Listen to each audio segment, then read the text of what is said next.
Армысыздар, бүгінгі подкаст қонағы үздік қорғаушы медиатор Шардарбекова Света Мұхамедияқызы. Света Мұхамедияқызы, студиямызға қош келдіңіз. Мен білем, сіз енді сотқа дейінгі жеткізбейтін дауларды шешушісіз азаматтардың құқығын қорғаушы білікті мамансыз. Этномедиация туралы сөйлестік. Жалпы этномедиация дегеніміз не? Оны дамыту қазіргі заманда не үшін керек? Жалпы этномедиацияны айтпас бұрын медиация туралы айту керек.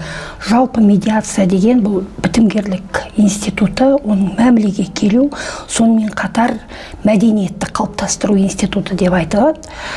Сонымен бірге этносаралық қарым-қатынастардағы медиацияны айтатын болсақ, бұл енді қоғамда жиі орын алуы мүмкін этностардың өкілдерінің арасында туындаған қандай да бір дау-дамайлардың алдын алу. Біз этномедиация туралы айтқаннан кейін біздің қоғамымызда Қазақстан Республикасының аумағында немесе Қарағанды облысының аумағында қандай да бір этнос өкілдерінің арасында дау-дамайлар бар деген сөз емес. Жалпы медиация институтын дамытатын болғаннан кейін, біздің елімізде медиация туралы заң болғаннан кейін, біз медиацияның түрлі салаларын айтуымыз керек.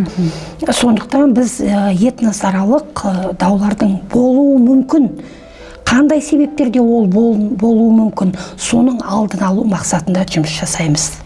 Медиатор болу деген, бұл медиация деген, Абай атамыз айтып кеткендей, мынау ақыл, қайрат, жүректің мықтылығы, бұл медиатор болу, жұмыс жасау, ол жүректен болу керек. Десе де кезіндегі біздің үш бидің ізін басқан, бүгінде қара қылдық қақ жаратындай әділдікті орнатуға бар әл күшін салатындай медиаторлар бар ғой. Әрине бар, өзіңіз дұрыс айтып отырсыз. Біздің Төле би, Қазбек би, Әйтеке би сияқты аталарымызды, әрине оларды этномедиатор деп айтуға болатын еді. Өйткені ол адамдар жан-жақты, заңды да білетін, салт дәстүрді де жақсы білетін адамдар болғандықтан, біз тура дәл үстінен түстіңіз, біз этномедиаторларды тура сондай болуға дайындаймыз. Негізі этномедиаторлар, оның ішінде үздік медиаторлар болса, ол сондай жаңағы Қазақ даласындағы билер институтының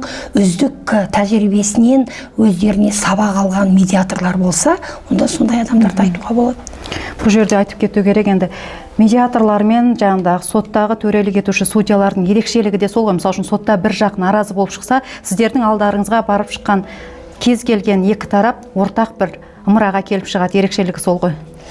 Енді сотта бір түсінетін нәрсе, кейде адамдар айтады, медиацияның керегіне. Сот барда медиацияның керегіне деп. Енді бұның айырмашылығы, заң дауды ғана шешеді. Заңның төңірегінде шешеді, сот. Ол адамдық қарым-қатынастарды сақтап қалмайды. Ал медиацияның басты мақсаты ол адамдардың қарым-қатынасын сақтап қалу. Кейбір кезде сот шешімінен кейін де адамдар бір-бірімен араз болып қалады. Мысалы, екі көрші ауылдық жерде қатар тұратын болса, ол сол даудың кесірінен жылдап арыздасып кетуі мүмкін. Ал медиация тәртібінде адамдар бір дөңгелек үстелдің басында сөйлескеннен кейін, пікір алысқаннан кейін, онда ұтылып қалған адам да болмайды. Екі тарапта жеңіске жеткен болады. Сондықтан медиация ұтымды. Бұл жақта сіздерден шыққаннан кейін екі тарап қырын қабақ танытпай кетеді ғой, ең бастысы. Әрине. Тамаша. Енді биылғы жыл конституциямыз жаңарып, қоғамдағы татулық пен тұрақтылық мәселесі арнайы бапта көрсетілді. Одан бөлек бірнеше бапта елдегі бірлік қағидаты да көрсетілген. Осы тұста жаңа ата заң туралы, оның медиациялық қолданыс туралы айтып өтіңізші, сіздің салаға қатысты тұсын. Енді конституцияның өзі басты мақсаты ол заңның орындалуы, қоғамдағы адамдардың құқықтарының сақталуы.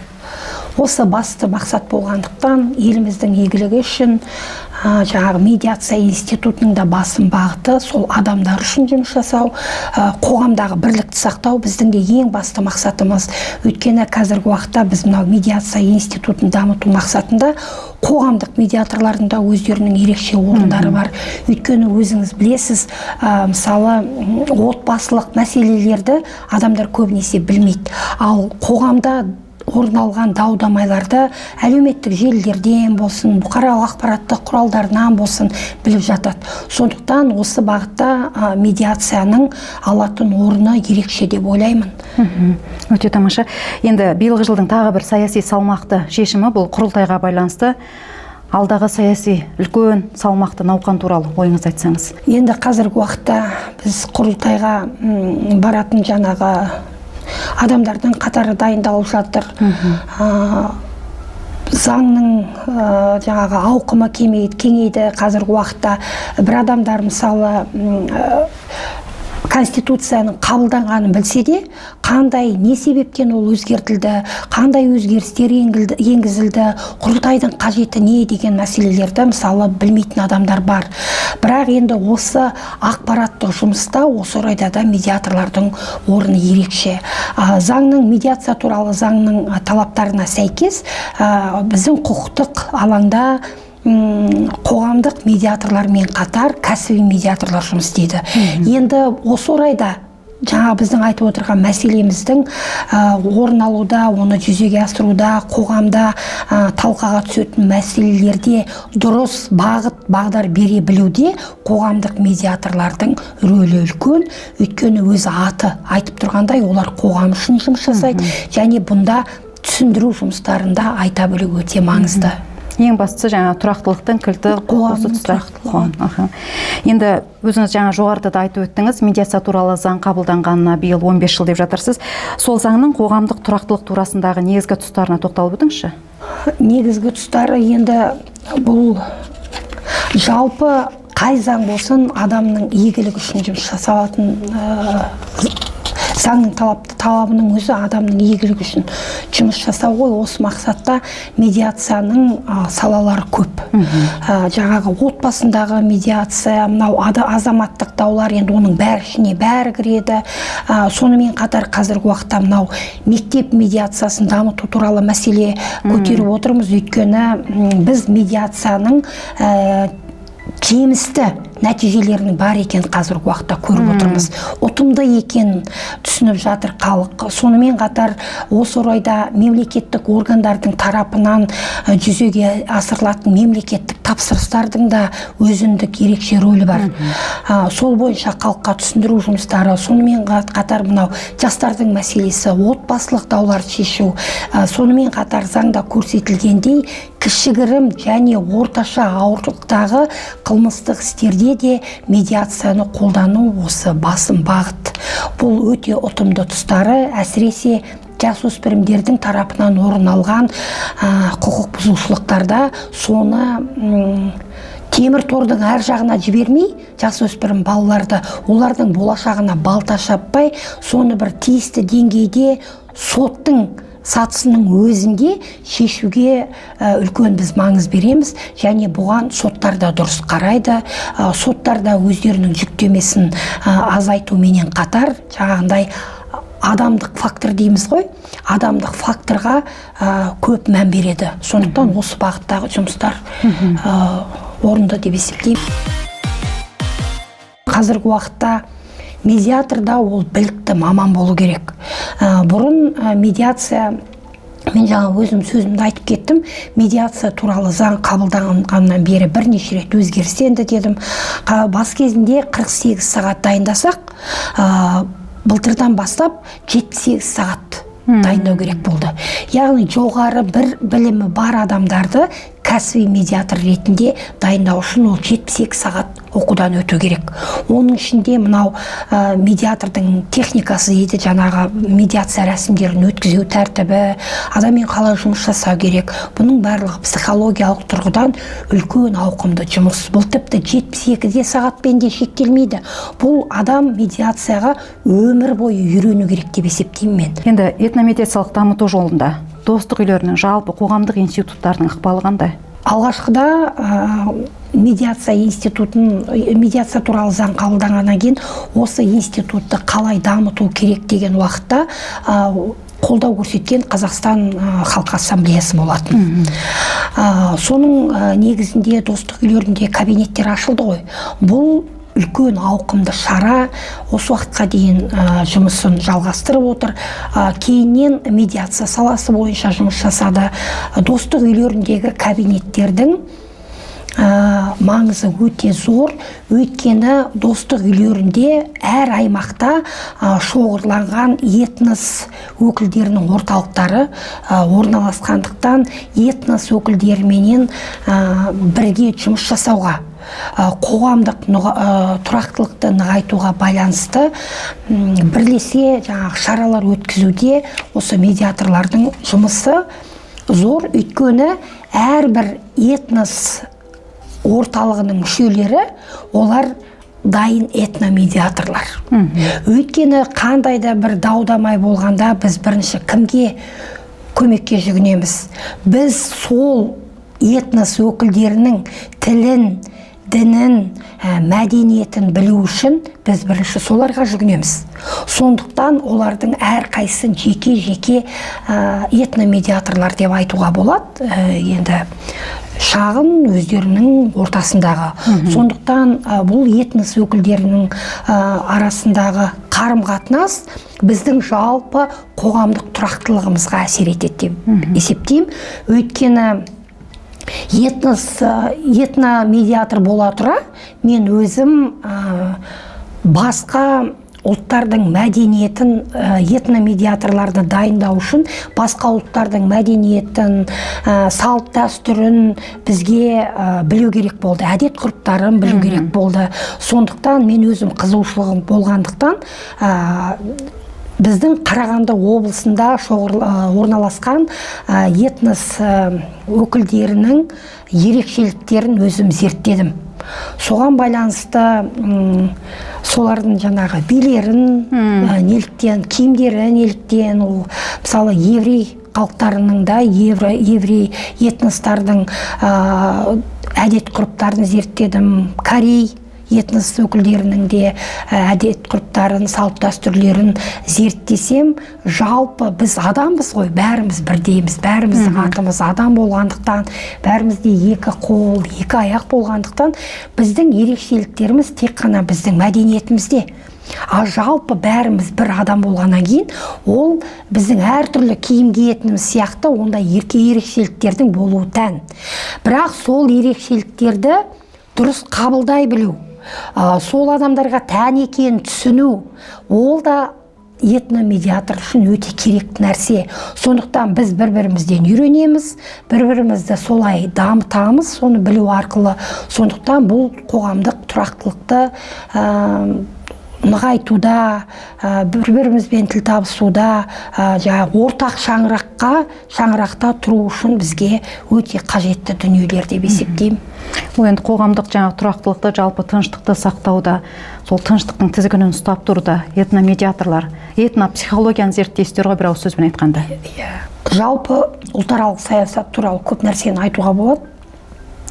Этномедиация, этносаралық қарым-қатынастар саласындағы ең үлкен бір айтатын ауқымды бағыт бұл біздің қазіргі уақытта мынау этномедиаторлар, этнополитологияны дамыту және соны магистратура негізінде оқыту туралы шешім қабылдаудың өзі бір ерекше нәрсе деп ойлаймын. Ол біздің жаңағы Гумилев атындағы, Лев Гумилев атындағы Астанадағы Евразия университетінің қатарында шаңырақ деген кафедра бар. Осы кафедрада этномедиаторларды дайындау, ол жаңағы магистратура негізінде дайындау туралы шешім қабылданып, қазіргі уақытта осы шатаспасам біздің Қарағандының өзінен бір адам соны бітірген. Сондықтан бұл енді біздің қоғамдық тұрақтылықты дамытудағы ерекше нәрселердің бірі деп ойлаймын. Сонымен қатар мынау достық үйлерінде жаңа өзіміз айтып кеткендей, жыл сайынғы мынау республикалық этномедиаторлардың форумының өткізілуі, жаңағы ол форумдардың бір ғана жерде емес, Қазақстан Республикасының әр аймағында өткізілуі, ол да бір жаңағы біздің тұрақтылықты сақтаудағы ерекше бір бағыттардың бірі деп ойлаймын.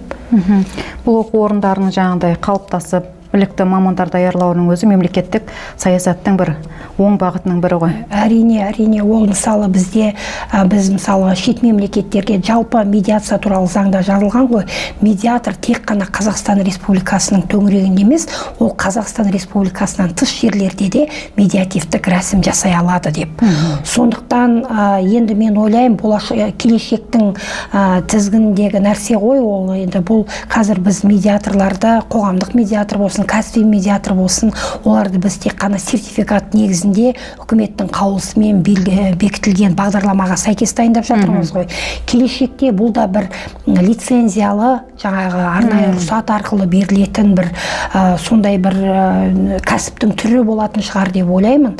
Сондықтан жалпы медиация институты бұл енді тұрақтылықты біздің қоғамымыз үшін керек нәрсе деп ойлаймын. Этносаралық қарым-қатынастың мәдениеті біздің елде қалай қалыптасқан деп ойлайсыз өз ойыңызша? Негізі осындай бір этностардың арасын халық пен халықты, ұлт пен ұлтты біріктіретін бір негізгі орта болған дұрыс.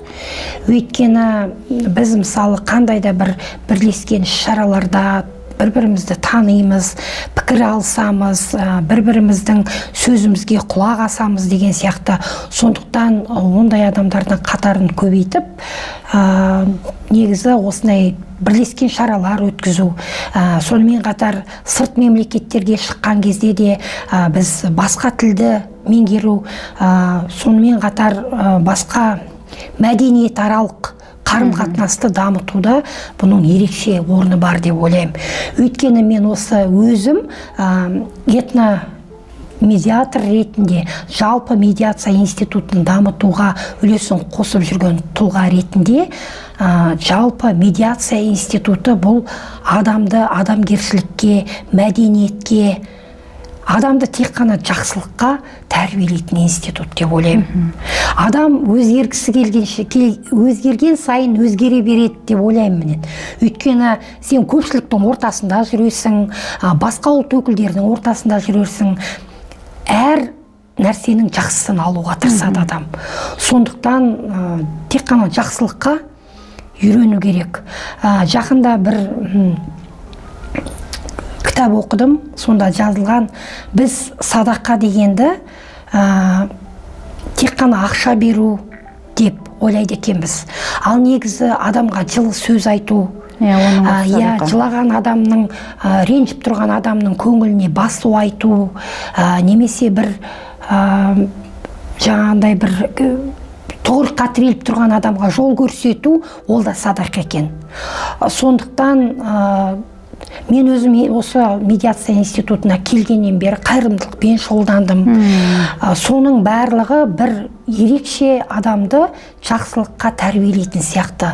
Сондықтан мен өзімнің тәжірибемнен ойлаймын, этномедиатор болғысы келетін, жалпы медиатор болғысы келетін адам, ол Конфуций айтқандай, Конфуций өзінің сөзінде айтқан ғой, заң қатал болса, адамдар заңнан қорқады дейді, бірақ олар ізгілікті, олардың бойында ізгілік болмайды дейді, олардың бойында ар деген, ұят деген болмайды дейді. Ал біздің мақсатымыз не ол? Біз мақсатымыз Абай атамыз айтқандай ұят қой, арды ойлаған, жанды ойлаған. Сондықтан егер біз ізгілік институты дейтін болатын болсақ, арды ойлаған институт болатын болса, жаңағы біздің үш биіміздің қағидаттарын қарайтын болсақ, онда осы үш қағидатты біріктірген бір керемет институт, ол медиация институты деп айтар едім. Яғни аталы сөзбен тоқтаталатын атақты медиаторлар көп болсын, әрине. Енді сауал соңғы болсын, біраз уақытыңызды алдым білем. Алда осы сұхбат жазылып атқанда кәсіби медиаторлардың мерекесі келе жатыр. Өзіңіздің әріптестеріңізге жылы лебізіңіз, құттықтауларыңыз болса. Енді мен өзімнің барлық әріптестерімді кәсіби мерекелерімен құттықтаймын. Біреуді біледі, біреуді білмейді. Институт жас, сондықтан да біздің халыққа беретініміз көп. Қай жерде жүрсек те, сол бір-бірімізден үйренетініміз көп. Еліміздің басты мақсат халық үшін, қоғам үшін қызмет жасау. Сондықтан қоғамымыз тұрақты болсын, егемен еліміз дами берсін. сол халқымыздың игілігіне жұмыс жасап өстіп жүре берейік. Барлығына еңбектеріне табыс, отбасыларына береке, бірлік тілеймін. Жақсы күндеріміз көп болсын. Рахмет сізге де көп бітімгерлік жұмыстарыңызда әрине береке тілеймін. Бүгінгі сұхбатыңыз үшін жеке алғысымды білдіремін. Көп рахмет.